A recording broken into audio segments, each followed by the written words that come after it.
Bhadram karne vishrunuyama devaha Bhadram pashye makshabhirya chatraha Stirairangaistuštuvagum sastanubihi Vyashema devahitam yadayuhu Om Shanti Shanti Shanti Om, O gods, may we hear with our ears what is auspicious. O ye adorable ones, may we see with our eyes what is auspicious. May we sing praises to ye and enjoy with strong limbs and body the life allotted to us by the gods. Om, peace, peace, peace.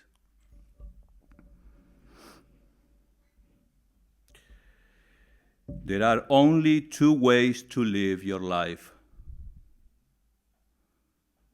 One is as though nothing is a miracle.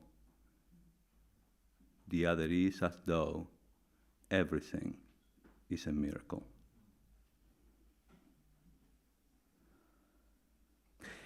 A human being is a part of the whole called by us universe, a part limited in time and space. He experiences himself, his thoughts and feelings, as something separated from the rest, a kind of optical delusion of his consciousness. This delusion is a kind of prison for us, restricting us to our personal desires and to affection for a few persons nearest to us. Our task must be to free ourselves from this prison by widening our circle of compassion and embrace all living creatures and the whole of nature and its beauty. Albert Einstein. Good morning, everyone. Did you listen attentively? Intensely? Should I repeat this? A human being is a part of the whole called by us universe, a part limited in time and space. He experiences himself, he experiences his thoughts and feelings as something separated from the rest, a kind of optical delusion of his consciousness. This delusion is a kind of prison for us, restricting us to our personal desires and to affection for a few persons nearest to us. Our task must be to free ourselves from this prison by widening our circle of compassion to embrace all living creatures as the whole of nature and its beauty. Well, the topic today is living your life intensely. How do you feel about this? Well, some of you is like, well, that's a little too intense for me. What is kind of like a bordering to the edge, you know? It seems as if in order to live intensely, we have to fulfill all our desires, and who cares? But well, not quite like that. A few months ago, I got a phone call from a long-time devotee and a friend. And he confessed something that it hurt me. Because he said, you know, I got everything. I got everything. I have good relationships. Yes, I went through a lot, but life is good. Yet, I'm unable to enjoy. I'm unable to live. I don't know why. There is something that is not allowing me to enjoy the moment. Then we started talking, you know, and through a kind of logic process, we ended up in a good place, so to say. But it made me think. At the same time, I was, that moment, I was not here, I was in Spain. And somebody texted me and they said, "Hey, Swami, where are you all?" I'm here in Spain, far away from California. But they said, "Oh, that's great, enjoy." And then she said, "Live it intensely." And I was like, oh, wow, these two parallels, right? On one hand, I get a phone call, somebody, struggling to live intensely, somebody struggling to enjoy the moment. At the same time, I thought that wish was great. Live it intensely. I thought it was great, beautiful. And then I started thinking, is it possible for us to live intensely? What do you think? Why not, I say? Living is inevitable. It's inevitable. What are you going to do? Don't do that. No, not a good idea. In Vedanta, we believe that you will have to come back and start from the scratch again. And who wants to start from the scratch? So, inevitably, we have to live. And why not living?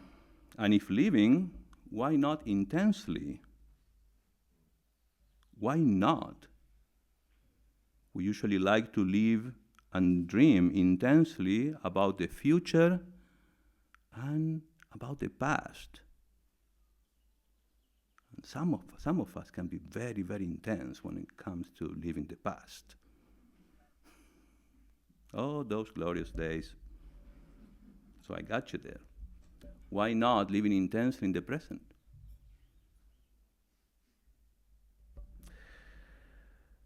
We should live every moment with the same enthusiasm as when we were kids. Remember those days? Life was so good. It was such a natural flow. Yeah, we used to get upset for things, that's it, but that was natural. When we didn't get what we wanted, we started crying, and yet it was beautiful. We should live with that enthusiasm and express that all around us by bringing out the good part of what we have learned today. The present make us exist.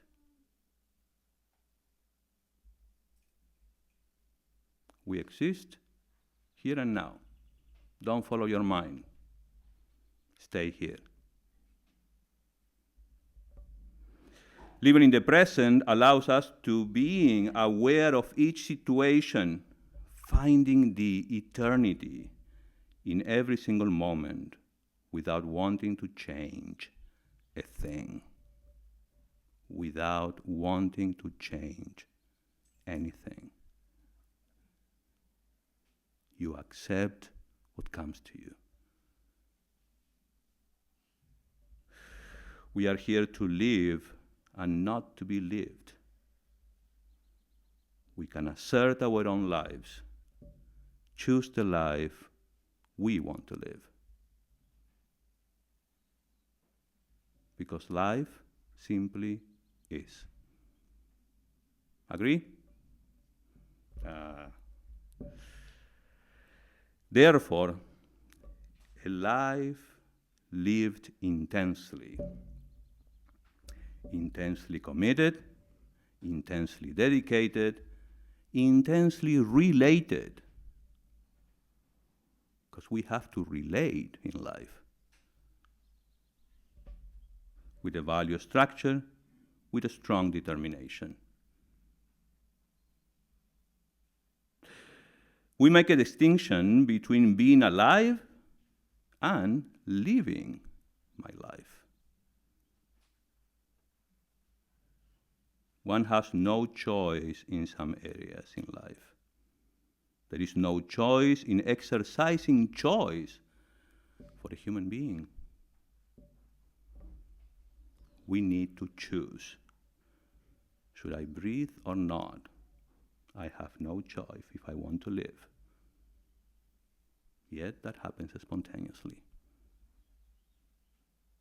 Should I relate to the world, get involved or not? Well, while living, there is no choice. Living is relating. We need to relate. One can be alive without relating to the world, but that is not living. You are asleep, you are not relating. Yet, the one right next to you is relating to you very much, witnessing your sound sleep. And you're snoring, why not?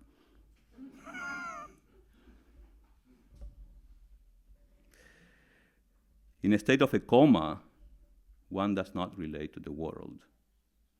But that is not living. Do you agree? Yeah.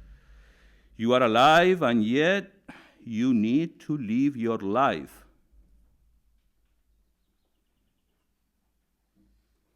Have you ever heard of Albert Camus, an existentialist? I love him.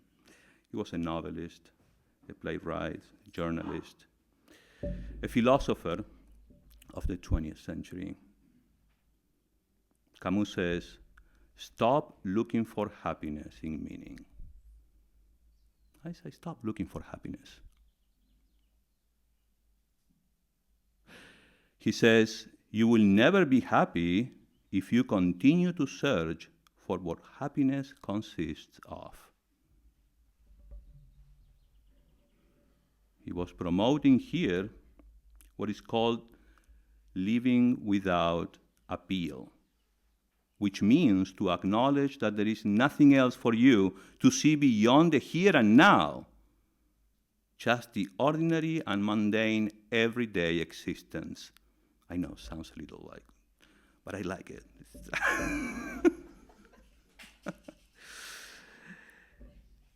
There is nothing else for you to see beyond the here and now, just the ordinary and mundane everyday existence. What's right in front of you in each moment. And if you refuse to live like this, by persisting in the imagination of what could be for your life, he says you are basically a sinner. For he says, for if there is a sin against life, it consists perhaps not so much in despairing of life as in hoping for another life and in eluding the unstoppable grandeur of this life. For if there is a sin against life, it consists perhaps not so much in despairing of life as in hoping for another life and in eluding the unstoppable grandeur of this life.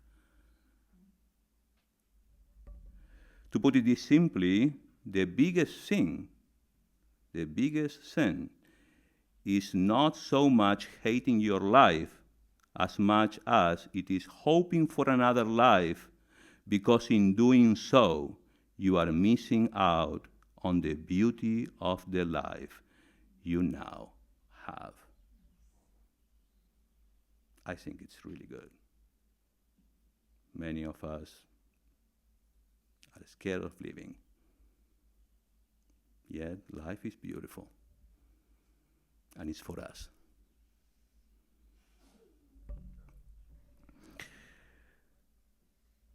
As we have limited time on earth, we should spend its living each day to the fullest. And we shouldn't spend it in thinking of the afterlife.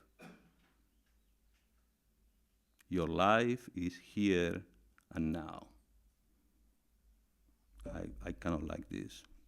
Stop thinking about something, the unknown, the unseen. You are here. This is your reality. And we are here, because we have to figure out something. We have to learn something. Therefore, live intensively. Camus encourages us to live to the point of tears. To live to the point of tears. What did Camus mean by live to the point of tears? If to live to the point of tears is an exhortation, it is an exhortation to live life to the fullest. As a philosophical argument, Camus meant that you should live until you cannot stand it any longer. That's awesome. Why not? According to Camus, the tragic condition of human beings is caused by the conflict between their desire for meaning and the silence of the world. The world's refusal to provide us with any meaning. This conflict gives birth to the absurd, our human condition. However, for Camus, life is worth living, even when it has no meaning. Even more, the absurd is the beginning of life, not the end of it. This conflict keeps our soul young and rebellious, keeps us truly living in the present moment. Precisely in that conflict, we can create a meaning for ourselves. In that conflict, we can create a meaning for ourselves. The more meaning we create for our lives, the more intensely we can rebel against the world, and the more intensely we can live our lives to the point of tears, just like Keisha here howling.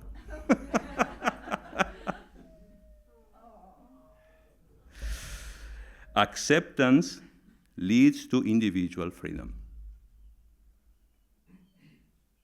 You can create new meanings even though life is meaningless. According to Camus, it is worth living and should be embraced. Should be embraced. Life should be embraced as it is.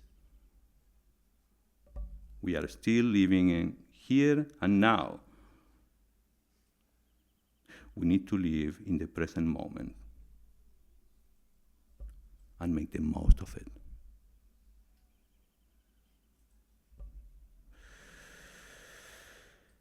Swami Dhyanayogananda, in the Song of a Sannyasi, which is a little too high, he says, "Thus day by day, until karma's power spent, release the soul forever. Thus day by day, thus moment by moment, hour by hour, minute by minute, second by second, intensely." By knowing how to enjoy the present moment, you can more easily reach this state of acceptance. And you will know how to face the absurd. The absurd now has meaning. Living is simply a beautiful experience.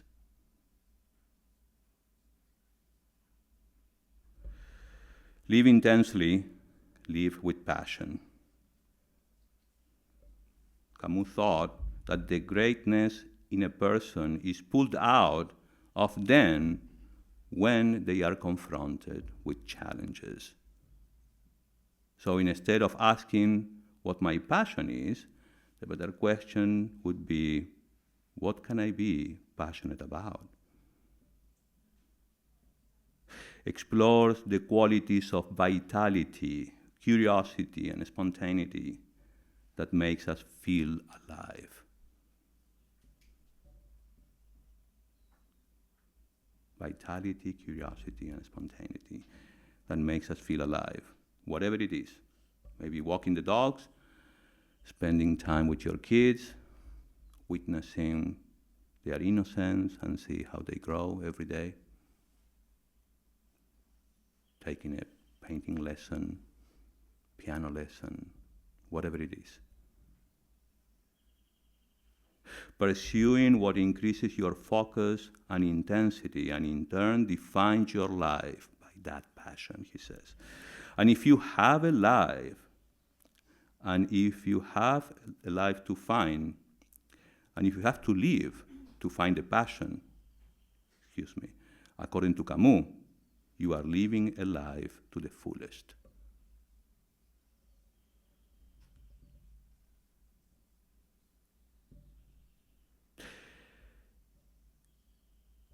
That sounds great. I'm actually in complete agreement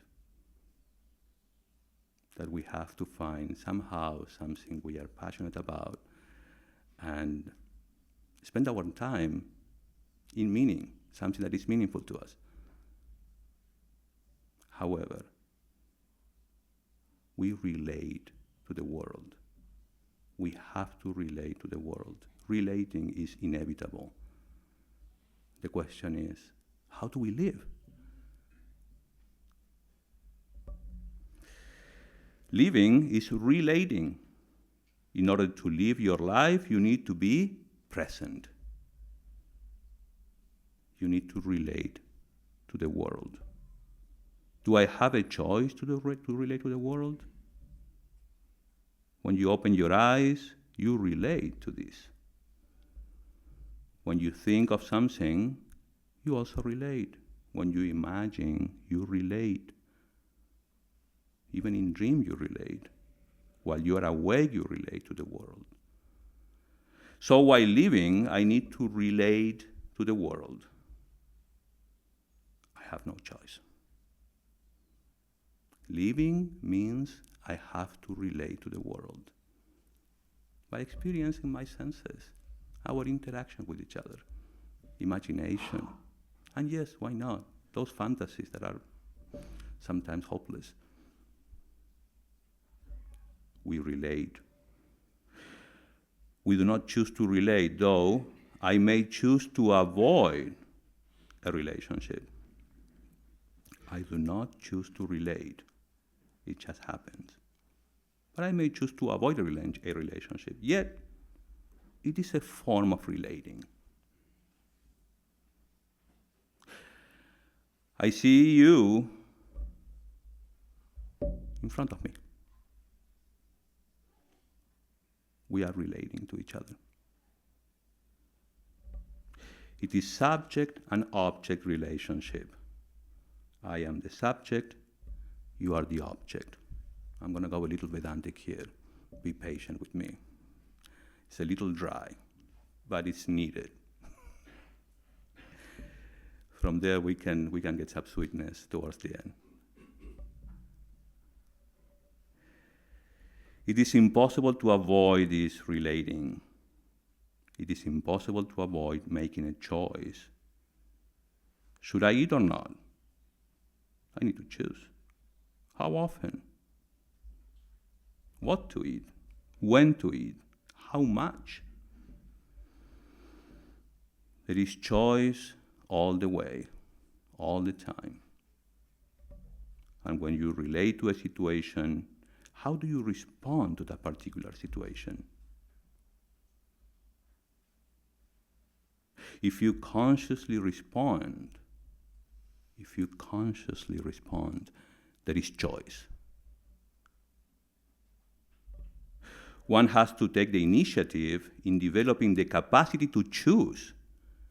In fact, one has to exercise one's choice to become more deliberate, more conscious, in order to become spontaneously good spontaneously doing what is to be done.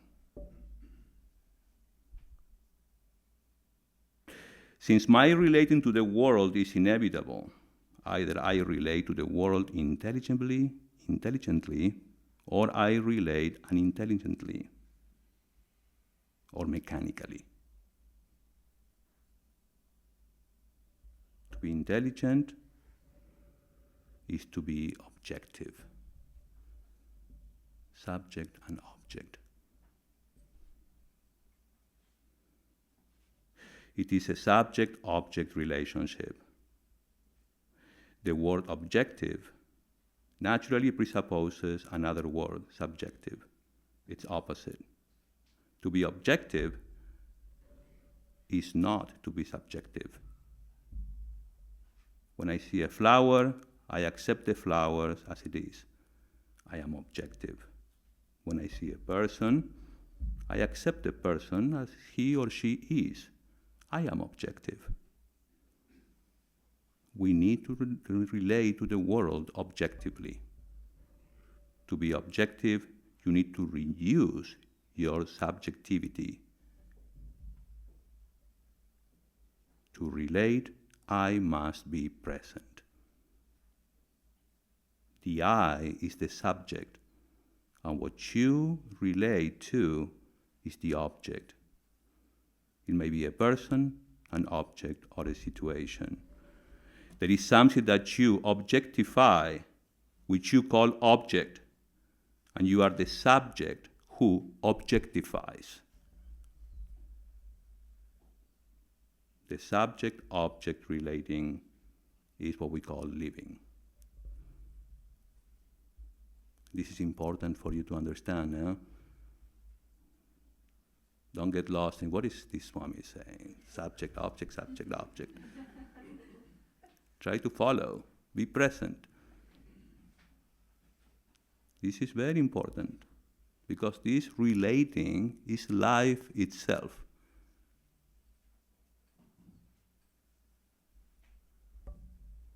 Therefore, to relate, which is inevitable, you and I must be present.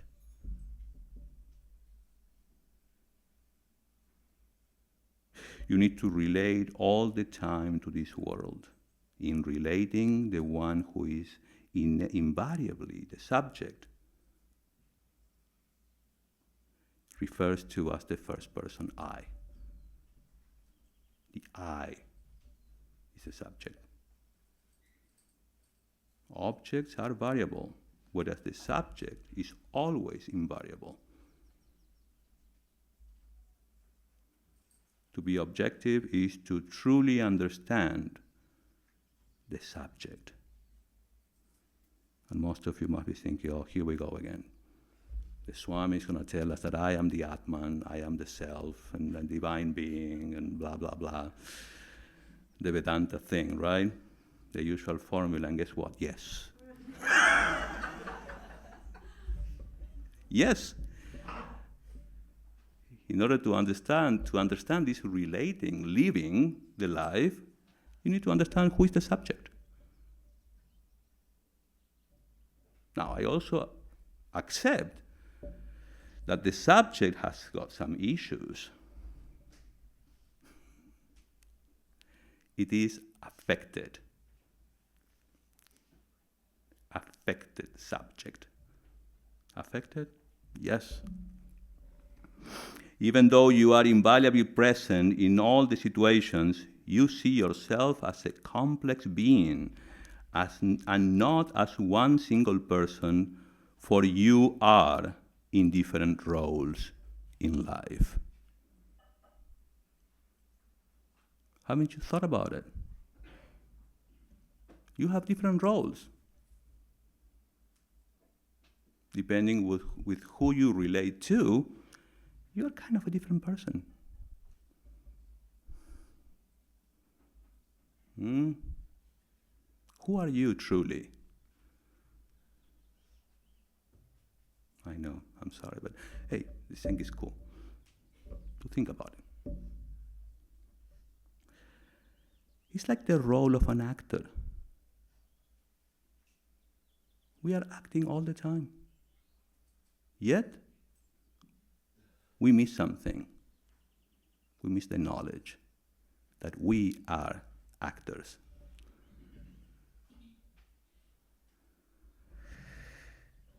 The roles that you play in your life are like the roles the actor plays on the stage. Let us suppose an actor plays the role of a beggar, who naturally needs to be exposed to a lot of privations, according to the script, of course. However, the actor does not seem to be affected by the role. Think about you. Are you affected by your role? In one situation, he is supposed to cry aloud. He does it so well. He even brings tears to his own eyes. He's so proud of himself. He performs so well. He even cried with tears without onions around. That was so natural.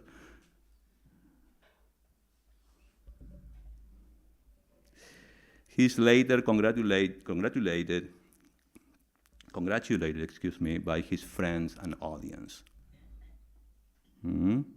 Hey, that crying was great. How did you do that? Now, why does he not play the roles in the same way in real life? If you analyze your life, you play different roles depending on your status. The status of a father, of a son, a husband, or a wife. Anyone, a friend, a co-worker. All the roles are only referential. You are not the son.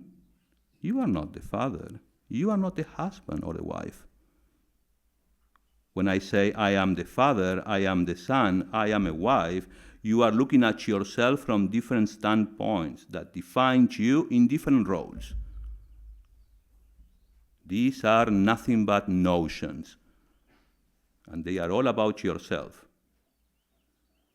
When you look at yourself in relation to your parents, you are a son or a daughter. When you look at yourself in relation to your children, you become a father or a mother. But it is relative. In a theater, it is very easy to be aware of oneself while playing the role. There one knows one is not a real beggar, even though he's all dressed up. The whole thing is a drama. One knows one is the son of so-and-so, who is playing the role of a king or a son of somebody else. Real life, however, is not seen as a drama. Well, sometimes we're kind of dramatic. But hey, we don't see it as a drama itself. We suffer the drama of life. Are you following me? Good. The subject, the person, is affected. Everyone affects the person. If you look at each role this affected person plays, there is no role without problems. Look at yourself as a son, as a parent. In every role, there are issues. Every role is fraught with problems. Very, very rarely is there a role that is free from conflicts in life. Do you agree? In a play, you know clearly that it is a role. The space between the role and the person. There is a space between the role and the person. What is that noise? I'm sorry. There is a space between that noise and the phone ringing. There is a space between the role of a person, the role and the person itself, as an actor. But where is that space in our real life?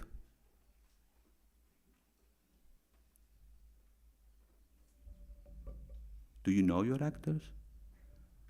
Because you are.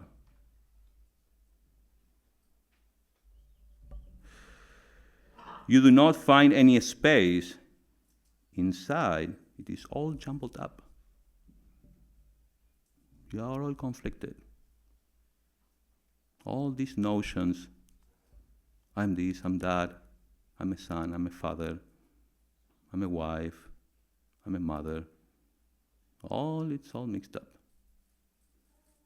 What is the space when an actor plays a role in the theater? It's not physical. The role is the person itself. The begging person is the actor. When the beggar comes out, actually the actor comes out. You say, oh, that's Tom Cruise. But he's playing the role. And he does it so well, we believe it. And we call him, I don't know, whatever you want to call him.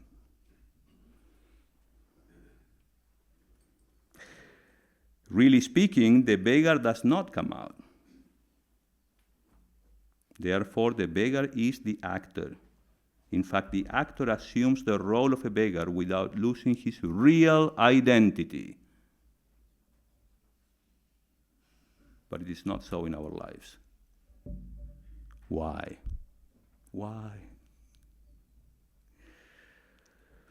All through the play, the actor remembers that he is so and so, even though, as an actor, he identifies with the role's emotions in keeping with the script.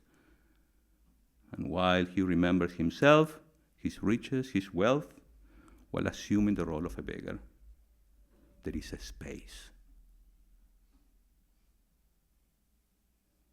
What is that space? The problems of the role are confined to the role. They are not allowed to enter into, to affect the actor, because there is a space, the space of self-identity, the space of self-awareness. We're getting closer. That space is unaffected. The actor is untouched. The actor is very much present in the role of a beggar. Every bit of the beggar is the actor. The whole of the beggar is the whole of the actor. But at the same time, the actor remains uninvolved. Very evident, huh? The space is clear here. What happens in real life? The world keeps changing. The world keeps changing because it is variable. Or variable. It is also variable in the sense you assume a relevant change as the situation changes. You assume a relevant change as the situation changes. If few people are standing in front of you, and the first person is your father, the second person is your mother, you become your father's son in front of your father, and your mother's son in front of your mother, don't you? Clearly, a father's son is different from a mother's son. The same goes for your brothers and sisters and friends. According to the person you relate, you change. And guess what? In our world, this is called sanity. Because you better pull out the right person in front of or the right actor, the right role, otherwise you'll be in trouble. Hmm? You cannot afford to bring out the wrong person. However, as you know, in real life, that space is missing, for we do not know we are actors. We were given a script for each role. We lack knowledge. This is very Vedantic. Yet, I'm trying to make it practical. I am an actor. That you are different from the roles you play, it's very obvious. You are an entity, a person. The meaning of the first person singular in Sanskrit would say aham, the I. Away from the role. This I is nothing but a conscious being, as you are now. A conscious being. You are here, present, existing, aware of your existence. You are conscious beings. This conscious being has to be understood. You have to correct all the wrong opinions about yourself and see clearly who you are in order to play the roles in real life as one does it on theaters or in a play. In Vedanta, we assert the fact that we are conscious beings. It is not enough to say that I'm a conscious being, because I'm also an individual with reference to this body, mind, and sense complex. As an individual alone, I am a conscious being.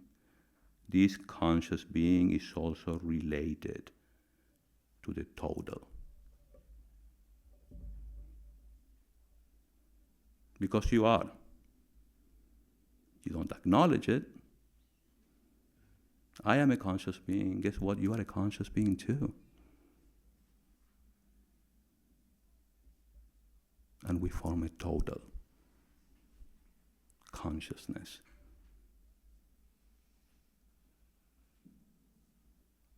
Now here is the identification. It is like a tree in a forest, which is related to the mother tree, to its own brother tree, and to the other small trees growing in the forest. While the tree is interrelated to other trees, at the same time, it is related to the forest as an entity. If the forest is an entity, and if this particular tree is related to the forest, then the relationship of the tree to the forest is the same as every other tree's relationship to the forest. Did you follow me? I relate to the forest as much as you do. It is a relationship of the individual to the total. The total is the forest. As an individual, I am related to the whole, the total. There is no individual without the total. What are you without the total? You yourself become that, the total.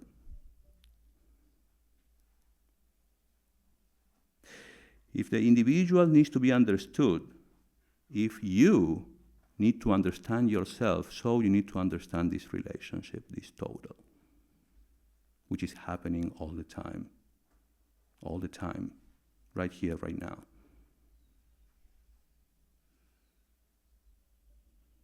The total has to be understood. Without understanding the total, if somebody says, I is consciousness, bliss, it will not work, because that person is going around the reality that the individual is part of the total.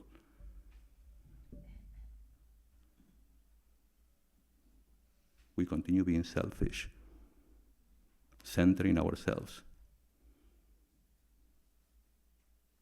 We have no choice. We have no choice. We have to acknowledge our relationship with the total. And there we will find our real identity.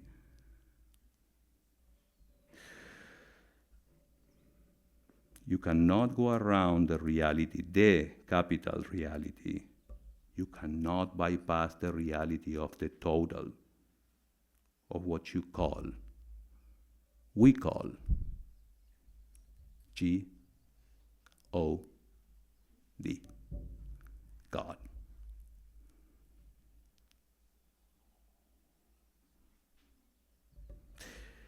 The total is all that you see here. I, as the conscious being, the total is also a conscious being.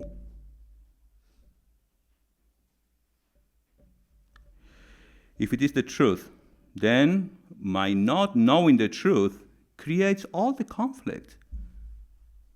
You cannot be good actors, you know. We cannot enjoy our inner space because we do not know the reality of our basic relationship.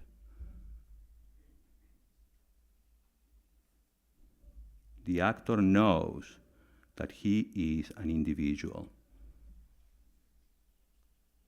He knows all about himself as an individual. Do you know who you are? Here, I am that individual. I am the individual conscious being which is not different than the total. We are trapped. You cannot run away from here. If you do, you will bear the consequences. You have enough experience of life already. The reality of that whole conscious being. I am the individual conscious being which is not different than the total, the reality of that whole conscious being. That is the space you miss to be the total in your daily life. You miss to have a relationship with the total within you.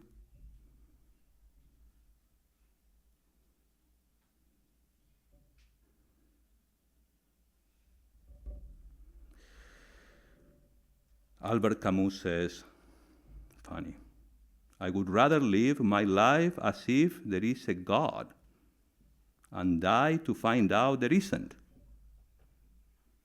than live my life as if there isn't and die to find out there is a God.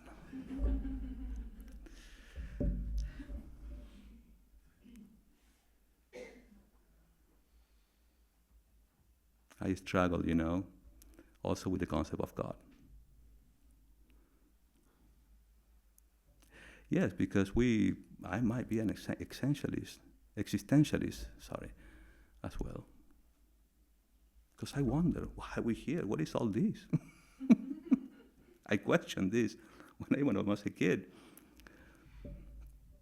And it's okay, you know. Vedanta gives us the solution. Clear, so sharp, so simple. Yet, we don't want to see it. We're gonna want to go around, bypass that reality, that total. We cannot. Somehow, my friends, we have to have a relationship with the total. And that total, we call it God. Call it whatever, the universe if you want to. I like the total. Everything is included. The reality of the whole.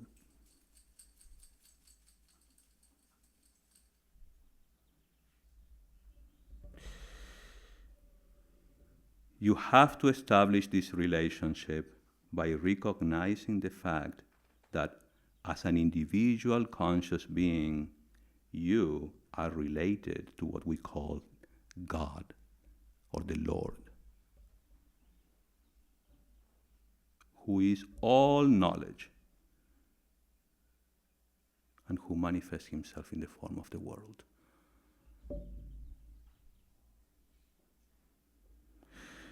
If you want to go around to bypass the total, you cannot understand what Vedanta is all about.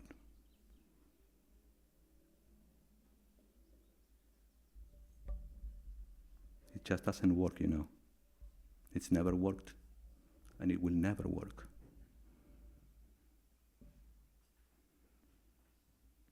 In fact, the whole purpose of Vedanta is to understand the identity between the jiva, the individual being,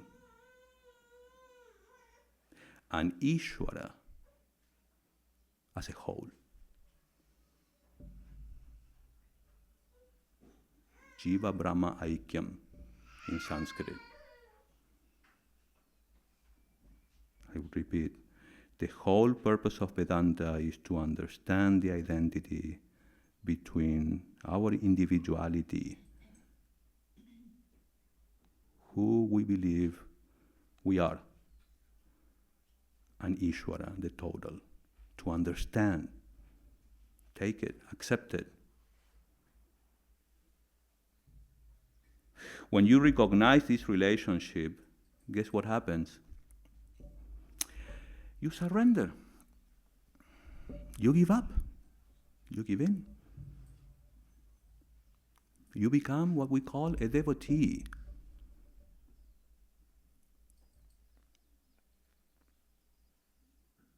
I do as you make me do, Sri Ramakrishna used to say. You become a devotee. This individual conscious being becomes a devotee. You surrender.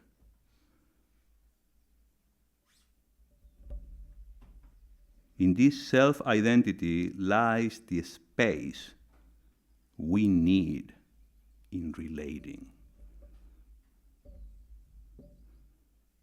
We should know who we are, what we are.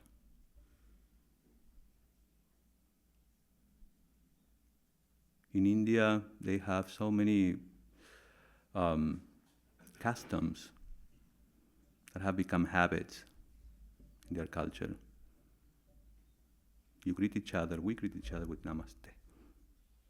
I acknowledge the self within you as being the same self that is within me.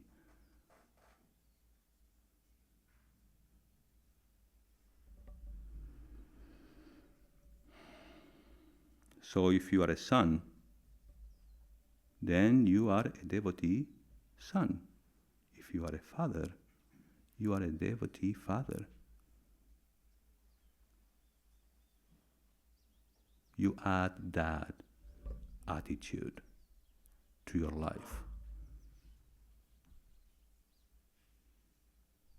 You have that relationship in that space, connecting with what we call God, a devotee.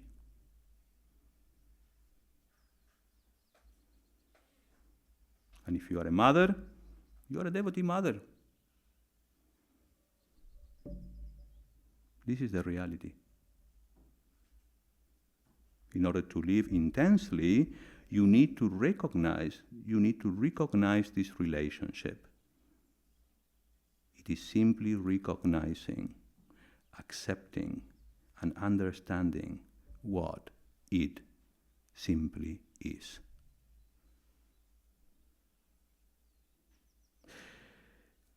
Do you have a choice in being a son or a daughter?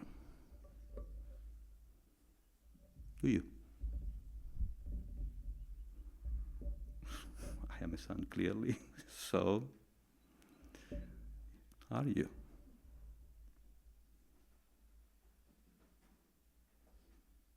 You are either a daughter or a son.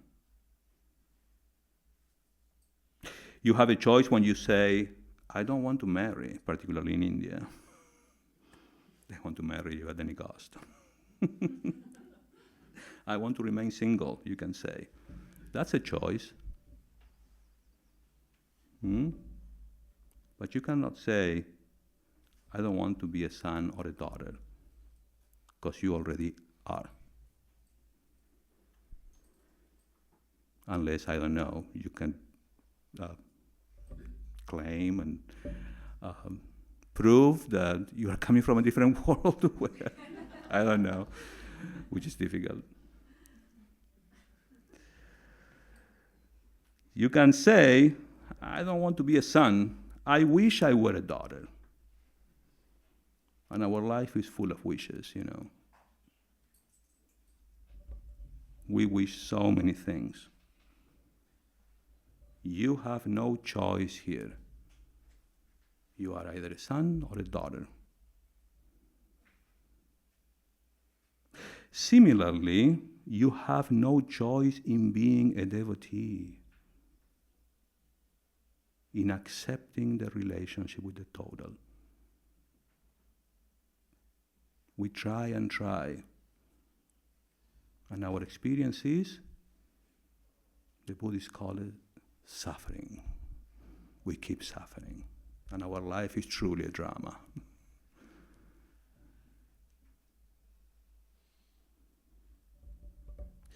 It is just inevitable. It is life. And also, it's the way to live, to embrace the total. You accept what it is, what is, and what is the one without a second Lord, the whole. Without that, all that you have in your life is only a bunch of problems as a father, a wife, a daughter, or a son.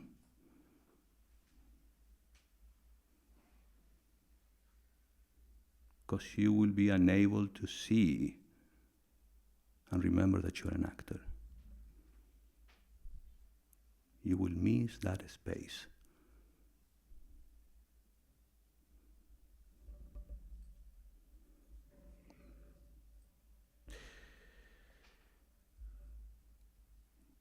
You have to play many roles, and every role is fraught with problems.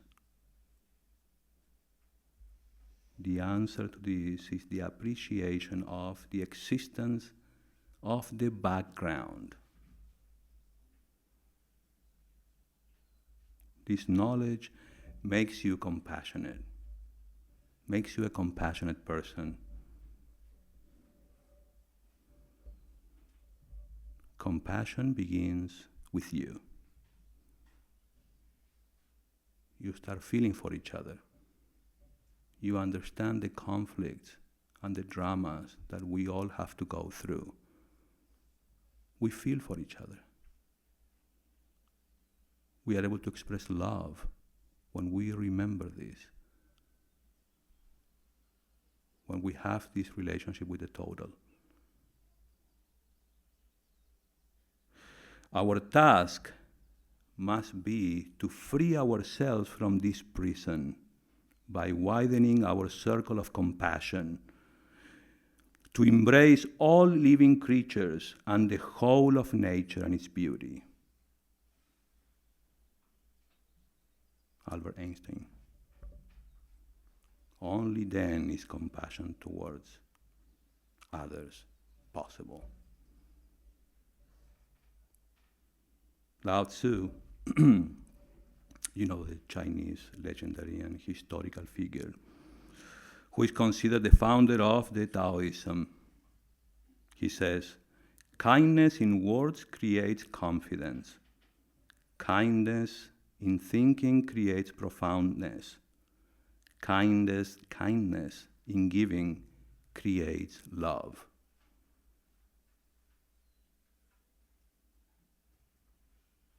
This is truly the appreciation of the existence of the background, all the time. Kindness in giving creates love. Live intensely. Live to the point of tears. You can certainly do that if you remember your real identity with the total. If you remember your relationship with the total, then only you can be like actors, simply enjoying the play, living the fullest, having fun, enjoying life, and not being enjoyed in our forgetfulness.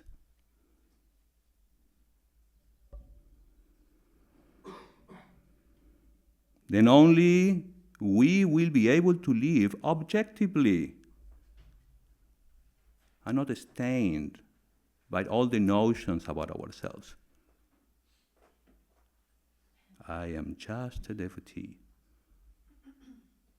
I relate to you first with love and understanding that you are myself.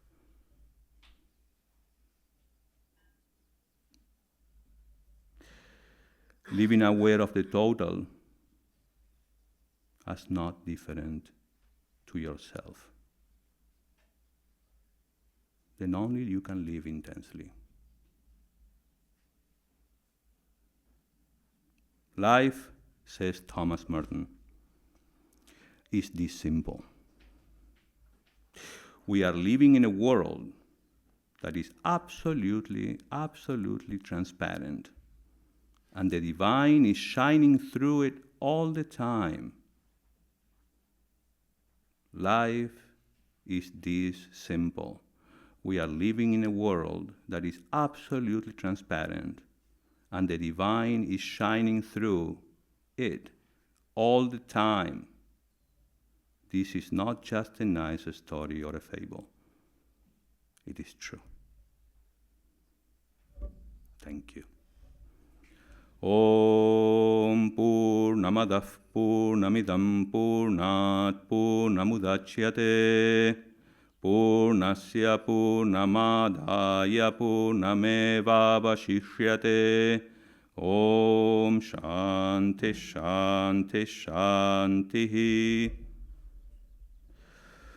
Om, that outer world is Purna, full of divine consciousness.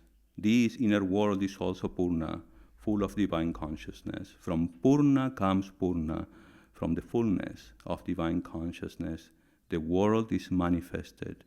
Taking Purna from Purna, Purna indeed remains, because divine consciousness is non-dual and infinite. Om, peace, peace, peace be to all. Thank you.